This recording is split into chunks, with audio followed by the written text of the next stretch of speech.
안녕하세요. 저는 서울에서 3살 된 딸아이를 키우고 있는 싱글맘입니다.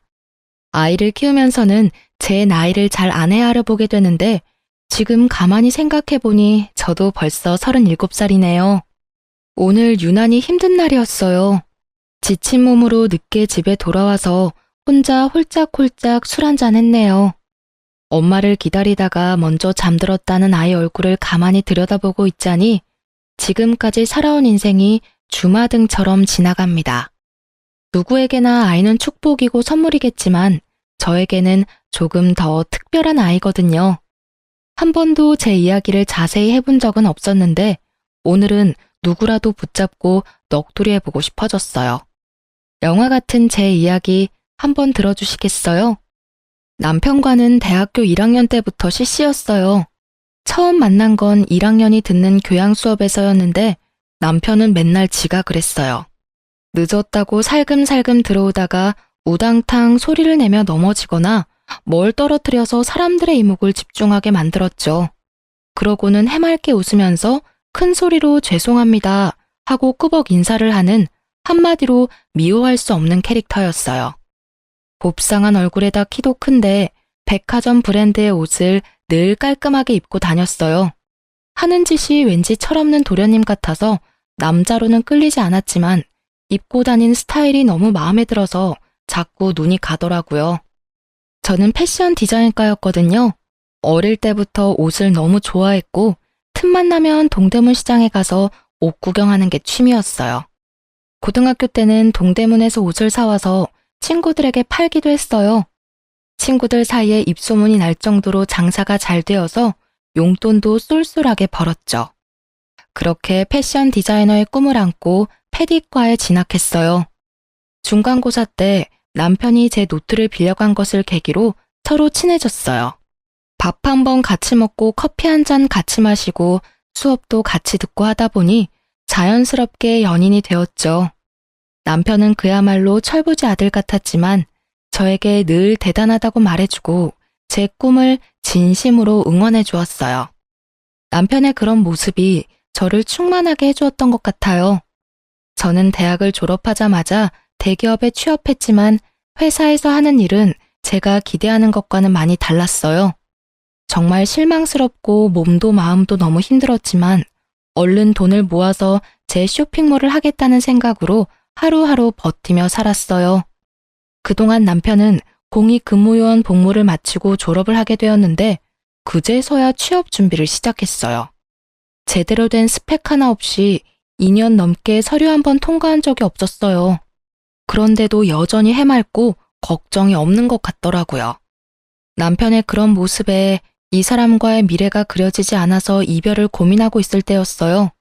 그날이 발렌타인데이였는데 오랜만에 좋은 데서 밥을 먹자면서 호텔에 있는 레스토랑으로 데리고 가더라고요.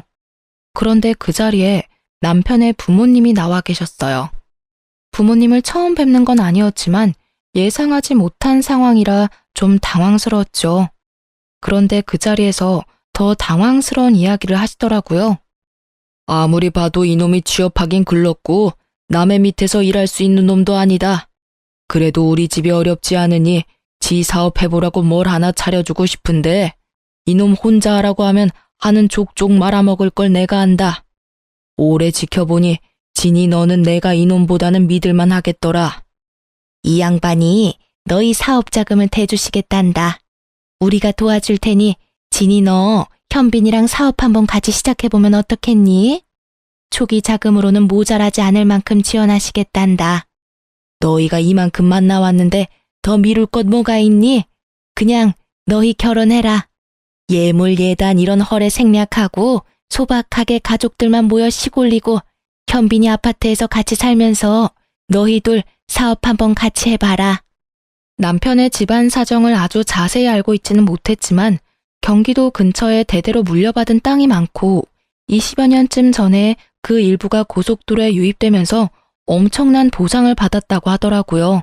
친구들 중에는 남편 집안의 부를 부러워하거나 시기하는 애들도 있었지만 저는 사실 경제력을 알고 사귄 것도 아니었고 그를 만나면서 그 집안의 재산이 저와 관계 있는 일이라고 생각해 본 적은 없었어요. 그런데 이 남자랑 결혼을 하면 제 브랜드를 만들고 싶었던 꿈을 이룰 수 있다고 하는데 이게 현실 같지도 않고 한동안 그냥 멍해지더라고요. 그 자리에서 제가 무슨 이야기를 하고 무엇을 먹었는지 아직도 기억이 나지 않아요. 마치 꿈을 꾼 것처럼요. 이렇게 사업을 할 수 있는 기회는 제 인생에서 두 번 다시 오지 않을 것 같아서 솔직히 붙잡고 싶긴 했는데 꼭 돈 때문에 결혼하는 것 같아 제가 너무 속물 같더라고요. 그래도 저희 부모님도 동의하시고 친한 친구들도 저를 지지해 주었어요.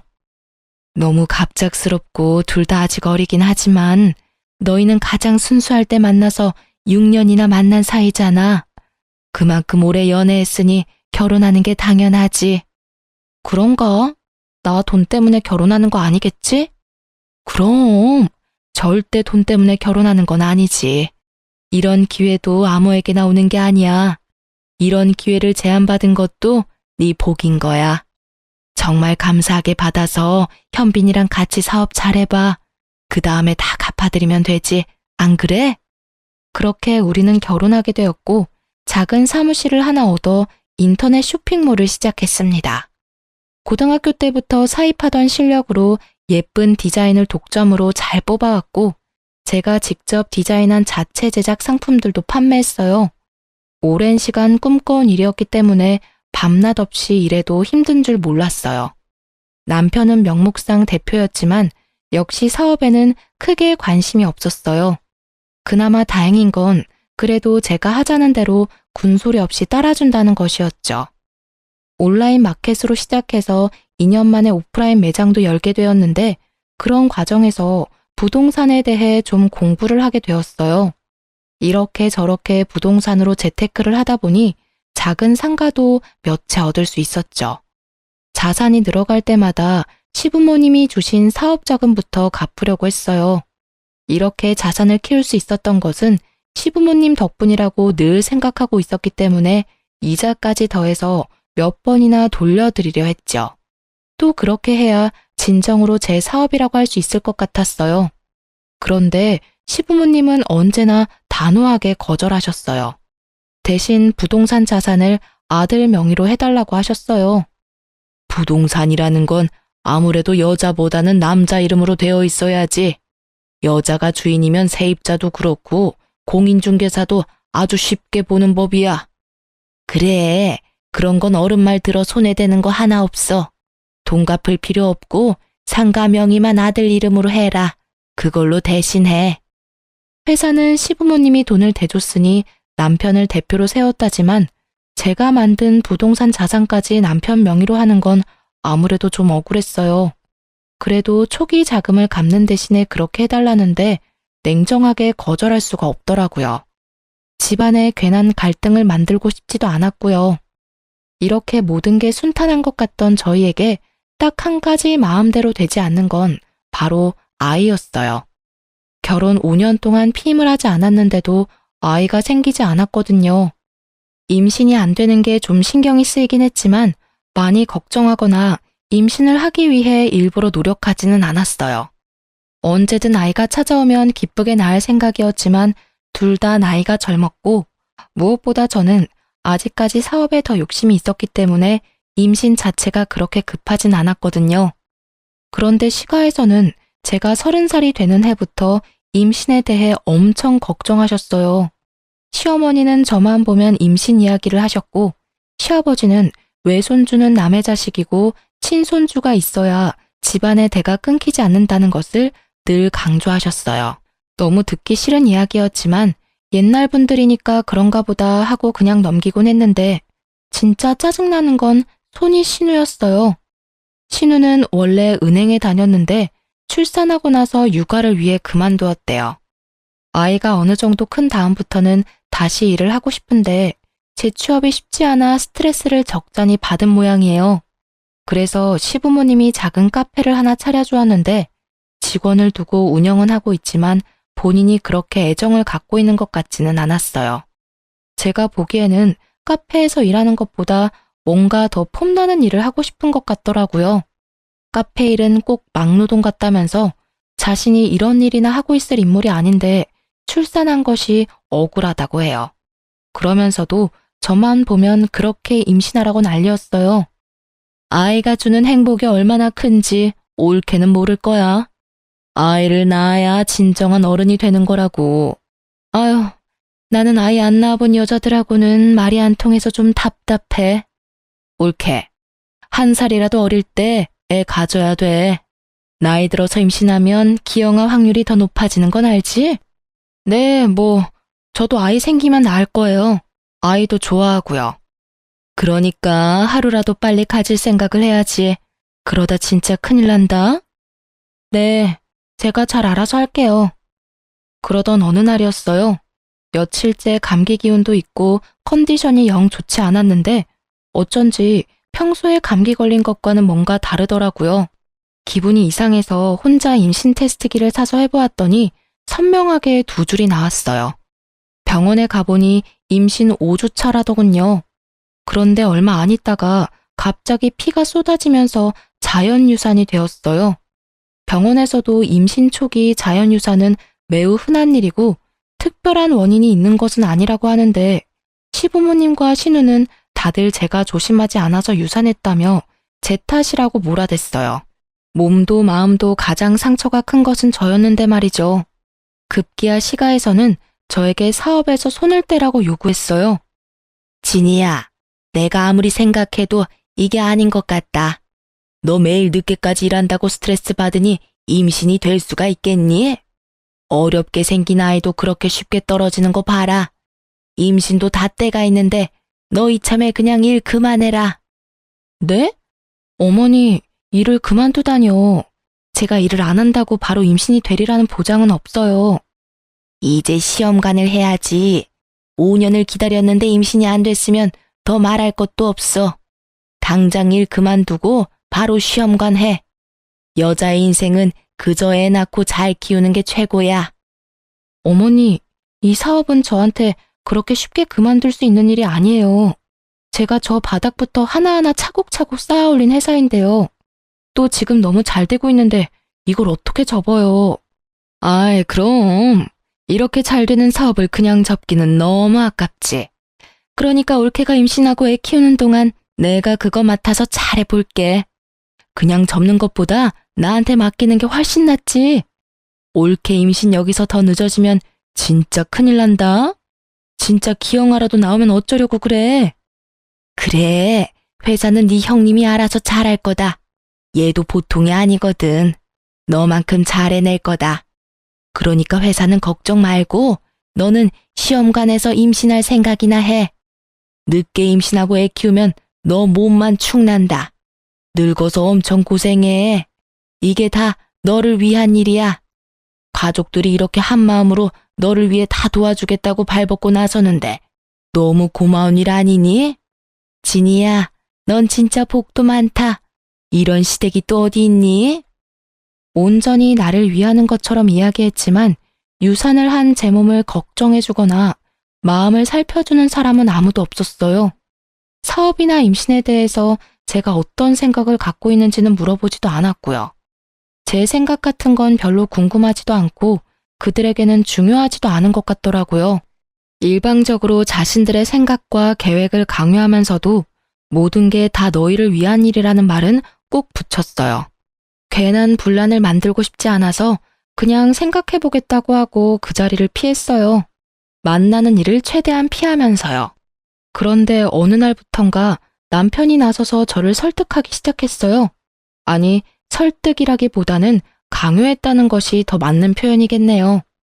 나는 항상 자기가 하자는 대로 다 하잖아. 나는 앞으로도 쭉 그럴 거야. 그러니까 이번 딱 한 번만, 진짜 딱 한 번만 엄마 말대로 하면 안 돼? 엄마 말이 아주 틀린 말도 아니잖아. 당신이 무슨 말 하는진 알겠는데 내가 임신이 안 되는 게 사업 때문이라는 건 도저히 납득할 수 없어. 임신이라는 게 혼자 하는 게 아니잖아. 우리 왜 임신이 안 되는지, 뭐가 문제인지 검사를 한번 받아보자.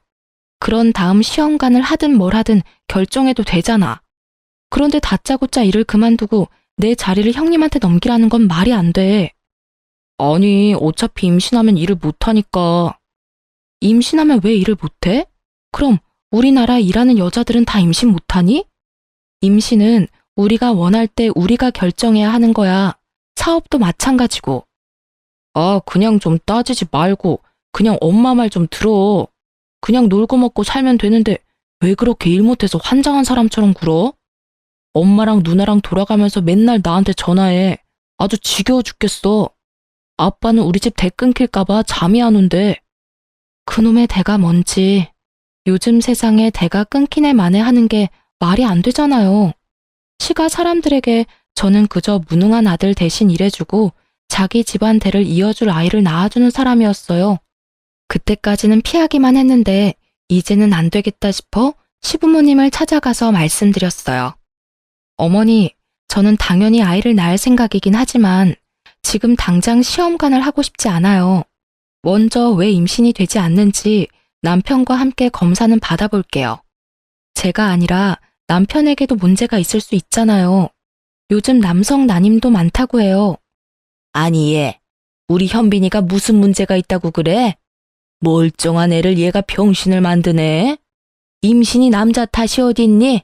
다 네가 일한다고 몸을 제대로 관리하지 않아서 임신이 안 되는 거지. 임신을 혼자 하는 것도 아니고 몸 관리는 저보다 현빈이가 더 안 하는 거 아시잖아요. 그건 검사 받아보면 알겠죠. 그리고 저에게는 지금 아이보다 사업이 더 중요해요. 물론 부모님이 도와주셨지만 제가 첫 삽부터 하나하나 제 손으로 쌓아올린 그야말로 제 자식 같은 회사입니다. 대표는 제가 아니지만 제가 다 키운 회사예요. 저는 그만둘 생각도 없고 형님에게 맡길 생각은 더더군다나 없습니다. 진작에 했어야 하는 일이지만 이참에 대표이사도 저로 바꿀 생각입니다. 뭐가 어쩌고? 참, 기가 차서 말이 안 나온다. 어쩜 이렇게 눈을 똑바로 뜨고 따박따박. 내가 나조차고 이런 소리 하는 거니? 다 너희들 좋으라고 하는 소리지? 됐다. 네 생각 아주 잘 알았다. 너 아주 잘났구나. 여자가 대표인 회사가 잘 돌아가겠다. 잘난 너희들 꼴도 보기 싫다. 앞으로 우리 집에 오지 마라. 시어머니는 기가 막힌다며 부들부들 떠시고 시아버지는 한마디도 안 하시다가 자리를 박차고 나가버리셨어요. 그전까지는 제가 한 번도 시부모님께 맞선 적이 없었어요. 충분한 초기 자금을 지원해 주셨다는 것 때문에 그분들에게는 저는 항상 빚을 진 기분이었거든요. 늘 고분고분하던 제가 이렇게 반기를 드니 당황하셨겠죠. 그날 이후 시가와는 물론 남편과도 사이가 좀 어색해졌어요. 신우는 하루에도 몇 번씩 전화를 했고요. 물론 잘 받지 않았어요.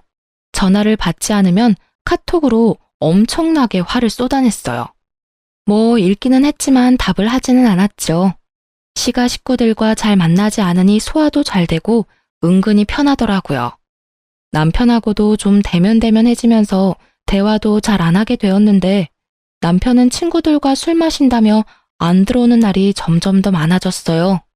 저는 저대로 사업에 더 몰두했죠. 좀 더 사업을 확장하기 위해 사람도 많이 만나고 공부도 했어요. 그러던 어느 날 남편이 회사로 꽃을 보냈더라고요.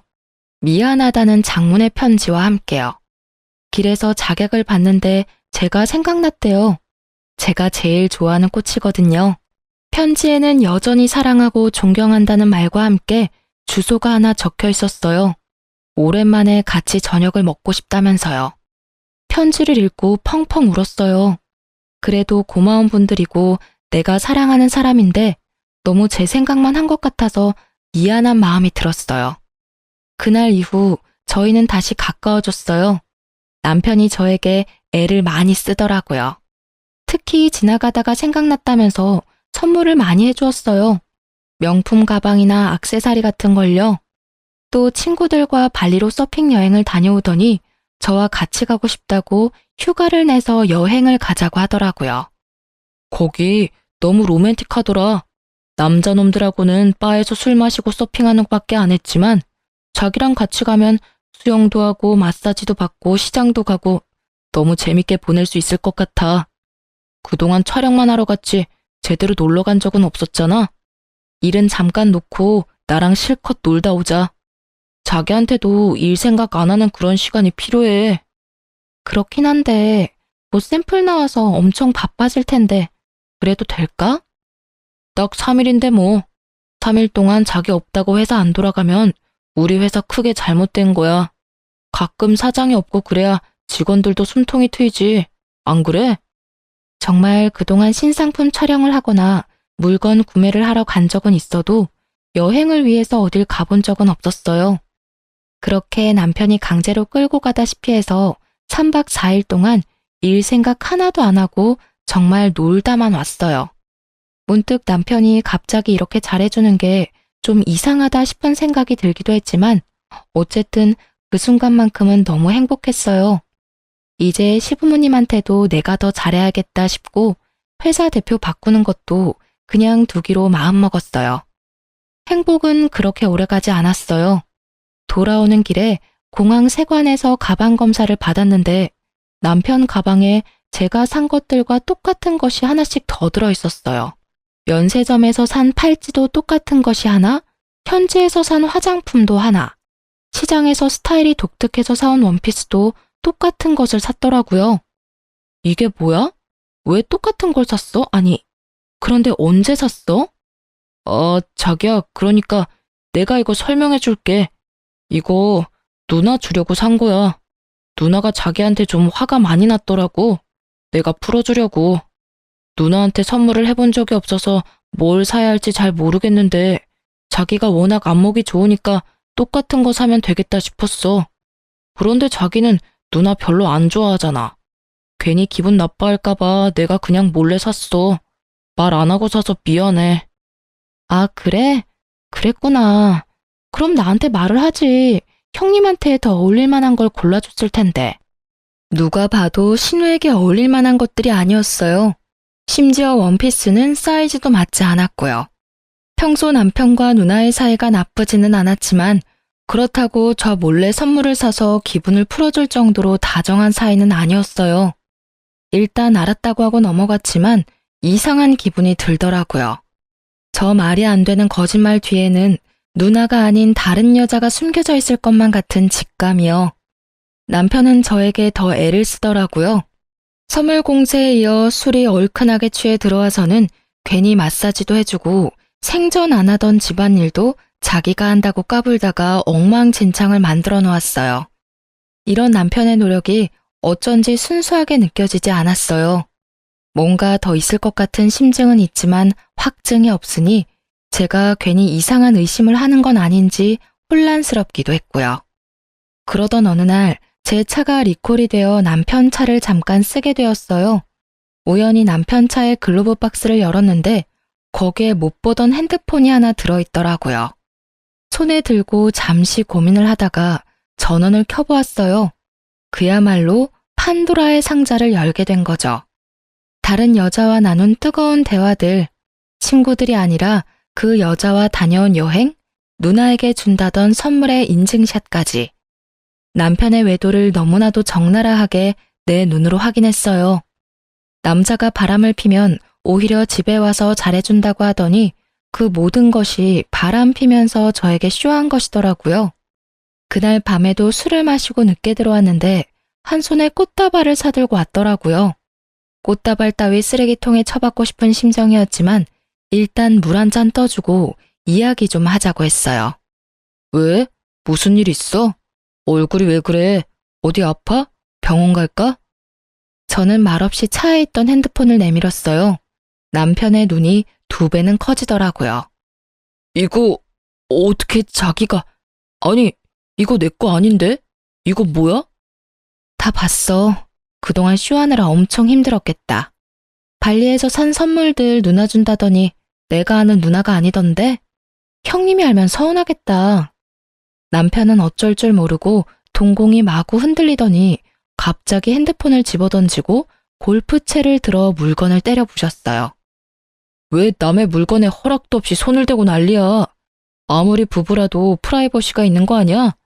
내가 너 이래서 너랑 사는 게 정말 숨 막혀. 너 나 무시하잖아. 너 우리 엄마 말도 안 듣고 누나 전화도 안 받고. 내가 둘한테 얼마나 시달리는 줄 알아? 너는 너무 너 혼자 잘났어. 잘난 너랑 사는 거 나 진짜 힘들어. 오, 그래? 그랬구나. 나는 나만 너랑 사는 게 힘든 줄 알았는데 너도 그랬다니 다행이다. 이제 그만 살면 되겠네. 이렇게 마음이 잘 맞을 줄이야. 남편도 그랬지만 시가에서도 남편이 바람핀 것은 모두 제 탓이라고 하더라고요. 제가 남편과 시가를 무시하고 그놈의 임신도 하지 않았기 때문이라고요. 저는 그 길로 짐을 정리하여 집을 나왔고 남편의 외도를 사유로 이혼 소송을 냈어요. 부동산 자산은 남편 명의로 되어 있지만 제가 전적으로 형성한 것이니 제가 가져올 수 있도록 재산 분할을 청구했죠. 굳게 마음을 먹고 준비를 단단히 했지만 제대로 싸워보지도 못하고 허탈하게 끝이 났어요. 이혼 소송을 낸 지 한 달도 채 되지 않았을 때 남편이 새벽에 만취한 상태로 무단횡단을 하다가 교통사고를 당했거든요. 병원으로 옮겨져 3일 동안 의식이 없다가 결국 세상을 떠났어요. 정말 믿기지 않는 일이었죠. 시가에서는 이번에도 저 때문에 남편이 죽었다고 몰아세웠어요. 제가 이혼 소송을 내서 남편이 극도로 스트레스를 받았다면서요. 남편은 여자하기 나름인데 한 번쯤 용서하고 다독이지 못한 제가 천하의 나쁜 년이라며 원망했고 너도 벼락 맞아서 죽으라면서 저주하고 갖은 욕설을 퍼부었어요. 시어머니에게 뺨을 얻어맞기도 하고 머리카락을 뜯기기도 했어요. 남편의 사망은 저에게도 충격이었어요. 이혼의 귀책은 남편에게 있었지만 정말로 제가 소송을 낸 것 때문에 남편이 죽었다는 생각에 엄청난 죄책감이 들었어요. 그래서 욕하면 욕하는 대로, 때리면 때리는 대로 그냥 당하고 있었어요. 그들 말이 다 맞는 것 같더라고요. 그냥 이들 앞에서 내가 죽어버리면 이들에게 좀 위로가 될까? 그렇게 하면 내 죄를 용서받을 수 있지 않을까 하는 생각도 해봤고요. 시가 식구들은 저를 장례식장에 들어오지도 못하게 했어요. 그래도 저는 차마 장례식장을 떠날 수가 없어서 3일 내내 장례식장 밖에서 앉아 울고 있었어요. 장례식장 밖에서 울고 있는 저를 찾아오는 사람은 손이 신우밖에 없었어요. 그것도 한두 번이 아니라 집요하게 찾아왔죠. 옳게, 그 회사는 우리 현빈이 명의로 되어 있고 초기 자본금도 다 아버지가 대줬다는 거 잊지 않았지? 그러니까 서로 얼굴 붉히지 말고 미리 회사 정리하고 나가줬으면 좋겠어. 나중에 이야기해요. 나중에 이야기한다고 달라질 게 없어. 이게 내가 올케랑 상의하는 건 줄 알아? 그래도 그간에 정이 있어서 올케가 정리하라고 내가 기회를 주는 거야. 장례식장 밖에서 울고 있는 저를 찾아와 하루 종일 그 이야기를 했어요. 장례가 끝난 이후에도 시도 때도 없이 전화하고 전화를 받지 않으니 수십 통의 카톡을 보내더라고요. 남편이 죽은 것이 본인이 회사를 차지할 수 있는 절호의 기회라고 생각하는 것 같아 보였죠. 신우의 집요한 요구에도 입을 꾹 다물고 있었고 전화나 카톡 폭탄에도 별다른 반응을 하지는 않았지만 정말 처음에는 그렇게 하려고 했어요. 남편이 나 때문에 죽었는데 제가 무슨 낯으로 남편과 함께 운영했던 회사에서 계속 일을 할 수 있겠나 싶어서요. 장례를 마치고 오랜만에 회사에 출근해서 오래 같이 일한 직원들과 함께 식사를 하면서 앞으로 회사가 이러이러하게 될 것 같다고 말을 했죠. 당분간은 대회비로 해달라는 당부와 함께요. 아니 이사님, 그게 무슨 말씀이세요? 이 회사가 이사님에게 어떤 회사예요? 그걸 왜 그 집에 넘겨요? 안 돼요 이사님, 정신 차리세요. 대표님이 돌아가신 건 너무 슬프고 안타까운 일이지만 그게 왜 이사님 때문이에요? 저희가 모른 척하고 있었지만 소문 들어서 다 알고 있어요. 바람을 피운 것도 대표님이고 술 먹고 무단횡단하다가 사고를 당한 것도 대표님이 잘못한 거잖아요. 미리 말씀드리지 못했지만 저희 직원들이 대표님이 다른 여자 만나는 거 본 적 있어요. 그래서 회사에 소문도 돌았고요. 대표님이 이사님과 여행 가신다고 할 때 저희 다 경악했어요. 두 분 이혼하신다는 소문에 저희가 얼마나 다행이라고 생각했다고요. 이런 거 미리 말씀드리지 못해 정말 죄송해요. 네, 이사님, 절대 안 돼요. 저희 지켜주셔야죠. 대표가 바뀌면 저희 다 그만둘 거예요. 그럼 이 세상에 우리 브랜드 없어지는 거예요. 제발 정신 차려주세요. 저희 회사 지켜주세요. 이사님 피땀으로 만든 회사잖아요. 직원들의 말에 갑자기 정신이 번쩍 들더라고요. 정말 그랬어요. 남편이 죽은 건 너무 슬프고 안타까운 일이었지만 정말 그가 저 때문에 죽은 건 아니었어요. 바람을 피운 것도 그였고 시가 사람들 말대로 제가 남편이 바람핀 것을 용서해야 할 이유 같은 건 하나도 없었어요. 술을 먹은 것도 무단횡단을 한 것도 그래서 죽은 것도 제 잘못이 아닌 그의 잘못이었어요. 여기까지 정리가 되고 나니 내가 일군 이 회사는 절대 뺏길 수 없다는 생각이 들었어요. 회사뿐만 아니라 그동안 내 피와 땀으로 만든 재산도 다 찾아와야겠다고 마음먹었어요. 그동안은 소화도 안 되고 구토가 나서 잘 먹지도 못했는데 갑자기 기운이 솟으면서 이것저것 먹고 싶은 것도 생기고 밥도 잘 챙겨 먹고 다녔어요. 남편이 사망하면서 이혼 소송은 무효가 되었고 상속으로 재산을 정리해야 했어요. 우리 부부는 아이가 없었기 때문에 저와 시부모님이 남편의 재산을 공동으로 상속받는 상황이 되었죠. 법적으로 시부모가 각각 1이고 저는 1.5가 되어서 결과적으로는 시부모가 더 많이 가져가는 모양새가 되더라고요. 상속의 규모도 그렇지만 어떤 것을 나눌 것인가도 신중해야 했어요. 자칫 잘못하면 상속세 폭탄만 맞게 되고 제 손에 쥐어지는 것이 없겠더라고요. 어찌된 영문인지 남편의 재산을 정리하는 와중에 저는 모르고 있었던 재산이 꽤 나타났어요. 알고 보니 시아버지가 세금을 피해보려는 목적으로 남편 이름으로 된 계좌를 만들어 적지 않은 현금을 넣어두었어요. 또 시부모가 신우에게 차려준 카페도 남편의 명의로 되어 있었어요. 부동산은 남자 명의로 되어 있어야 한다는 것이 시아버지의 신념인데 본인 이름으로 하자니 세금이 걸리고 사위는 남의 자식이니 못마땅하고 자기 자식인 아들 이름을 걸어둔 모양이에요. 이 재산들은 현빈이도 잘 몰랐던 내 재산이다. 내가 만들어 온 재산이란 말이다. 이건 네가 손댈 수 없다. 네 상속분에서 이 부분은 다 우리에게 돌려놔라.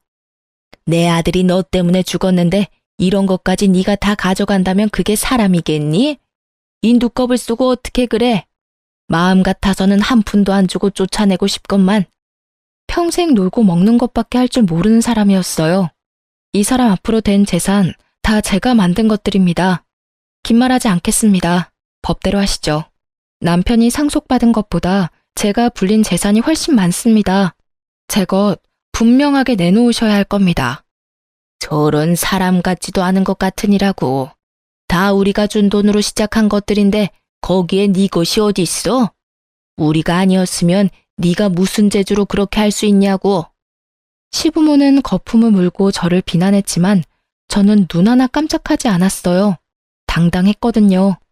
처음에 시부모님이 돈을 내어주신 것은 맞지만 몇 번이나 돌려드린다는 걸 고사하고 거절한 것은 그분들이었으니 그 돈에 대해서는 제가 주눅들 이유가 없더라고요. 사실 결혼 생활 내내 뭔가 비친 것 같은 기분 때문에 저도 시가에 적지 않은 노력을 했어요. 좀 부당하다 생각되어도 시부모님 하라는 대로 고분고분 말도 들었고 해마다 때마다 물질적으로나 물리적으로나 저는 최선을 다했어요. 더군다나 밤낮으로 일해서 재산을 만들었고 매일 놀고 먹기만 하는 한량 같은 남편의 재산까지 제가 착착 불려주었잖아요. 저에게 수고했다 절을 해도 시원치 않은데 계속 비난만 하는 그들에게 저도 더 이상 당하지 않을 거라고 마음을 굳게 먹었죠. 제가 기여한 부분들을 증명해서 재산을 가져오기 위해 변호사를 고용하고 소송을 준비했어요. 변호사가 대리를 하지만 그래도 소소하게 신경 쓰고 자료를 찾고 준비해야 하는 일도 너무 많았죠. 그 와중에 회사는 계속 운영이 되어야 했으니 이런저런 스트레스가 너무 많아서 몸도 마음도 지쳐갔어요. 회사 하나만 지키고 나머지는 다 포기하고 싶은 생각이 들다가도 욕먹고 머리채 잡히고 얻어맞고 있던 순간들을 생각하면 바늘 쌈지 하나라도 더 빼앗아 오고 싶은 오기가 생기더라고요. 그야말로 악으로 깡으로 버텨가던 어느 날, 그날따라 유난히 피곤해서 아침에 일어나기가 너무 힘들었어요. 그래도 억지로 몸을 일으켜 회사에 출근한 것까지는 기억나는데 나중에 들어보니 제가 사무실 앞에서 쓰러졌다고 하더라고요. 직원들이 구급차를 불러 응급실로 옮겼다고 해요. 응급실에서 눈을 떠서 이게 무슨 상황인지도 파악이 잘 안 되는 와중에 의사에게 또 엄청난 이야기를 듣게 되었죠. 환자분, 이제 정신이 좀 드시나요? 임신 중이셔서 저희가 바로 약을 쓰지는 못했습니다. 큰 이상이 있는 건 아니고 과로로 의식을 잠시 잃으신 거라 수액 처치를 해드렸습니다. 나머지 수액 다 맞으실 때까지 좀 쉬시면 회복되실 겁니다. 다행히 아기에게는 전혀 지장이 없습니다. 그래도 임신 중에는 너무 과로하지 않으셔야 해요. 네? 지금 뭐라고? 아기? 임신이요? 제가 임신을 했다고요? 아니, 임신한 걸 지금까지 모르셨어요? 아이가 꽤 많이 컸던데요. 입덧도 있고 컨디션이 아무래도 달랐을 텐데요. 암튼 곧 산부인과 선생님 내려오실 거예요. 초음파 확인하시고 말씀도 들어보세요.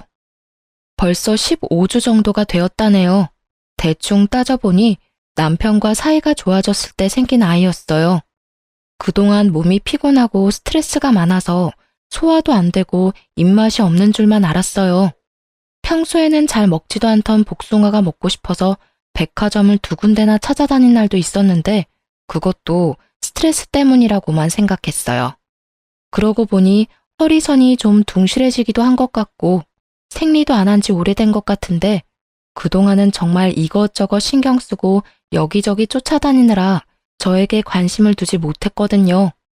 몸 안팎으로 일어나는 변화에 대해서 미처 알아차리지 못했어요. 처음에는 정말 하늘이 무너지는 기분이었어요. 아이라니. 그동안 그렇게 기다리고 원할 때는 생기지도 않더니 왜 지금 이 시점에 아이가 생겼을까 싶어 하늘이 원망스러웠어요. 더군다나 남편은 죽었는데 아빠 없는 아이를 혼자 키운다는 게 자신도 없고 막막하기만 하더라고요. 아이는 이미 많이 큰 상태라 낙태도 어려운 상황이었고요. 처음으로 회사에 긴 휴가를 내고 며칠 밤낮을 집에서 울기만 했어요. 그날도 밤새 울다 지쳐서 늦게까지 침대에 누워 있었어요. 갑자기 제 배에서 뭔가 움직이는 느낌이 들더라고요. 잠옷을 걷고 가만히 배를 살펴보니 한 번씩 볼록볼록 튀어나오기도 하고 또 부르르 떨리기도 했어요. 그게 태동이더라고요. 아, 그때의 기분이란 정말 말로 표현할 수가 없었어요. 너무 신기하기도 하고 귀엽기도 하고. 한참을 크크 웃으면서 손가락으로 아기의 움직임을 따라다녔어요. 아기가 온몸으로 저에게 이야기하는 것 같았어요. 엄마, 나 여기 있다고. 엄마랑 잘 살고 싶다고. 엄마는 아기가 있는 줄도 모르고 여기저기 치이면서 전쟁을 하고 있었는데 그 와중에 혼자서 건강하게 제 뱃속에서 자라왔다고 생각하니 너무나도 아기가 대견해서 눈물이 쏟아졌어요. 지금까지보다 더 큰 소리로 엉엉 목 놓아 울었어요. 아기에게는 한없이 부끄러운 못난 엄마였지만 저 배꼽 아래서부터 단단하게 힘이 들어왔어요. 이제 더 이상 울지 않아도 될 것 같았어요. 세상에서 제일 강한 사람이 된 것 같았거든요. 우리 아기, 엄마에게 와줘서 고마워. 엄마가 널 지켜줄게. 엄마랑 행복하게 살자. 라고 속으로 다짐했죠. 뱃속의 아이는 딸이었어요. 우리 딸의 존재가 밝혀지면서 거짓말처럼 그 복잡한 싸움들이 다 해결되었어요. 직계 가족이 생겨서 남편의 재산은 뱃속의 아이와 제가 100% 상속하게 되어 시부모와 지리멸렬하게 싸울 필요가 없어졌어요. 저는 그저 잘 먹고 마음 편안하게 지내면서 아이가 건강하게 태어날 수 있도록 지켜주기만 하면 되었어요. 그렇게 임신 타령을 하던 시가 식구들은 제가 임신했다는 소식에 얼굴이 하얗게 질리더라고요. 물론 이번에도 친우가 쌍심지를 들고 나서긴 했죠. 그렇게 안 생기던 아이가 갑자기 생겼다고? 그거 현빈이 아이가 아닐 수도 있잖아. 네가 바람 폈을지 누가 알아? 친자 확인해야지. 좋아요. 친자 확인해드리죠. 하지만 여기까지예요. 저는 더 이상 여러분들의 그 어떤 요구에도 응하지 않을 겁니다. 이제 남편이 없으니 서로 얽히지 말고 각자의 인생 잘 살아가는 것으로 해요. 그게 무슨 말도 안 되는 소리니? 엄연히 우리 손주가 있는데 핏줄이 끊어질 수 있는 줄 아니? 지금 제가 동의를 구하는 줄 아세요? 나머지 모든 절차는 각자 변호사와 해결하기로 하죠. 양수 검사를 통해 친자임을 확인했어요. 신우가 늘 그렇게 걱정하던 기영아 검사도 함께 했네요. 선천적인 유전자 이상 없이 아주 건강하다는 것과 99.9% 친자라는 당연한 결과서는 변호사를 통해 전달했어요. 아이와 친정 부모님과 함께 살 집을 새로 구했어요. 좀 더 넓고 마당도 있어 아이가 뛰어놀 수 있는 곳으로요. 이사도 하고 집도 꾸미느라 몸은 힘들었지만 아이를 만나고 함께 살 생각에 하루하루 설레고 신이 났어요. 아이를 출산하는 병원도 조리원도 시가에는 절대 알려주지 않았죠. 저를 남편 장례식에도 못 오게 한 것처럼 한 번만 아이를 보고 싶다고 간절히 부탁하더라도 변호사의 전원에도 절대 응하지 않았어요. 어차피 남편이 없으면 남인 사람들인데 더 보고 살 이유가 있나요? 아, 남편 명의로 되어 있던 신우의 카페는 법에 따라 제가 상속받았고 바로 팔아 처분한 다음 상속세 내는데 보태었어요. 크진 않아도 목이 좋은 상가라서 값은 제대로 받았네요. 우리 딸은 저를 닮아서 건강하고 아주 똘똘하답니다. 아이가 커가는 게 너무 아쉽고 아까운데 벌써 3살이 되었어요. 밥도 잘 먹고 말도 얼마나 잘하는지 하루 종일 아이가 종알대는 소리가 끊이지 않는답니다. 덕분에 어른들의 얼굴에는 항상 웃음꽃이 피어있죠. 저희 회사에는 아동복 라인이 새로 런칭되었어요. 딸을 생각하며 제가 직접 만드는 옷이니만큼 시장에서도 반응이 아주 좋답니다. 디자이너 딸답게 패션에 민감하고 까다로워서 신제품을 출시하기 전에는 꼭 딸에게 승인을 받아야 해요. 그러다 보니 저희 회사에서 제일 공을 들이고 있는 것이 아동복이 되었답니다. 이렇게 최선을 다해 키우고 있지만 한 번씩 아빠가 없는 것에 대해 아이가 어떻게 받아들이게 될지를 생각하면 가슴이 먹먹해지곤 한답니다. 아이가 어린이집을 다니기 시작하면서 아빠에 대해 물어볼 때가 많아졌거든요. 처음에는 아빠가 뭐냐고 물어보더니 그 다음부터는 우리 집은 왜 아빠가 없는지, 아빠가 어디 갔는지, 아빠는 어떻게 생겼는지 등등 물어보더라고요. 아빠는 하늘나라에 있는데 거긴 멋있고 좋은 사람들이 가는 곳이라고, 거기서 언제나 우리를 지켜보고 있다고 이야기해 주었어요. 아빠의 사진도 보여주고 결혼식 비디오도 보여주었어요. 아이가 커가면서 아빠의 죽음과 우리 집의 상황을 건강하게 이해하고 받아들일 수 있도록 도와주는 것이 저의 숙제겠죠. 그래도 정말 우리 딸은요, 열심히 살아온 저에게 하늘이 준 선물이에요. 남편에 대해서는 아직도 분노와 원망이 더 크고 남편의 부재가 너무 크게 느껴져서 뼛속까지 외로운 날도 있지만 우리 딸은 그가 마지막으로 저에게 준 선물이라고 생각하고 있어요. 그가 준 수많은 선물 중에서 제일 마음에 드는 소중한 선물이요. 우리 딸 진짜 저에게 특별한 아이죠? 혼자서 아이를 키우며 일하는 것이 쉽지만은 않지만 저 열심히 그리고 씩씩하게 살아갈 겁니다. 그래서 우리 딸 보란 듯이 잘 키울 거예요. 여러분, 저 응원해 주실 거죠? 지금까지 제 사연 들어주셔서 감사합니다.